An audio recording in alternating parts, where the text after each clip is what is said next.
اس دنیا میں کل کتنے کیڑے انسیکٹس موجود ہیں؟ رائل انٹومالوجیکل سوسائٹی کے مطابق 1 کروڑ سے زیادہ اقسام ہیں، جبکہ 10 لاکھ دریافت ہو چکی ہیں۔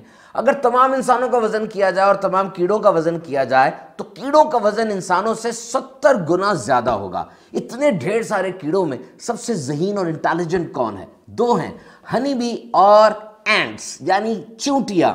چونٹی اپنے وزن سے 20 گنا زیادہ اٹھا سکتی ہے۔ اگر انسان کے پاس یہ طاقت ہو نا، 5 سال کا بچہ پوری گاڑی اٹھا لے گا۔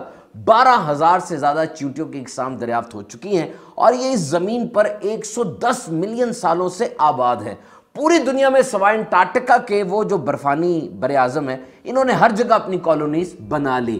چونٹی کے پھیپھڑے نہیں ہوتے تو یہ سانس کیسے لیتی ہے؟ پورے جسم پر چھوٹے چھوٹے سوراخ ہوتے ہیں، وہیں سے آکسیجن اندر جاتی ہے اور کاربن ڈائی آکسائڈ باہر آ جاتی ہے۔ چونٹی کے کان نہیں ہوتے، سنتی کیسے ہے؟ زمین پر ہونے والی وائبریشن کو سینس کر لیتی ہے۔ قرآن مجید میں چونٹی کا ذکر آیا ہے۔ سورہ نمل، نمل چونٹی کو کہتے ہیں۔ ایک چونٹی بولی، اے چونٹیوں اپنے گھروں میں چلی جاؤ، تمہیں کچل نہ ڈالیں کہیں سلیمان علیہ السلام اور ان کے لشکر بے خبری میں۔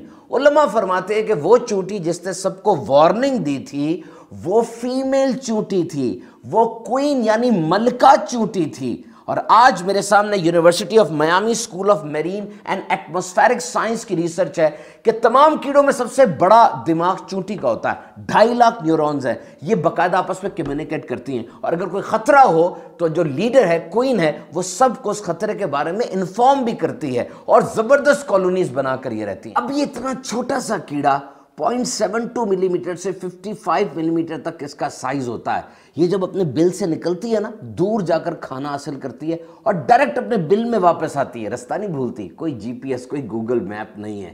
کیا ہے یہ عجائبات ہے، نشانیاں ہیں عقل والوں کے لیے، ایمان والوں کے لیے۔ وہ دیکھیے سمندر میں بلو ویل، 1,80,000 کلو وزن ہے اس کا، 3600 کلو کھانا روز کھاتی ہے۔ کوئی کاروبار، کوئی جاب نہیں ہے، کون ہے جو اس کو رسک دے رہا ہے؟ دنیا میں 3 کھرب سے زیادہ درخت موجود ہیں، جس بھی درخت کو کاٹ لیں لکڑی لکڑی ہے، کسی میں مالٹا لگتا ہے، آم لگتا ہے، شہتوت لگتا ہے، کس کی کاریگری ہے؟ اور پھر یہ گائے کے پیٹ میں گوبر بھی ہے، خون بھی ہے، دونوں کے بیچ میں سے سفید خوشبودار دودھ کی نہر جاری ہو جاتی ہے۔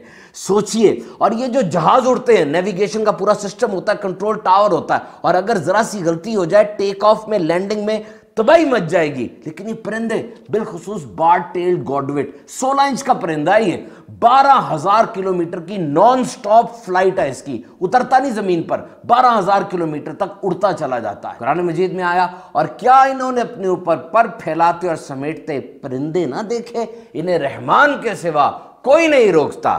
عقل مند لوگ کائنات میں غور و فکر کرتے ہیں، ان کا مقصد اللہ تعالیٰ کی عظمت اور قدرت کے بارے میں زیادہ علم حاصل کرنا ہے، اور پھر ان کی زبانیں اللہ تعالیٰ کی حمد کا ترانہ پڑھتی ہیں۔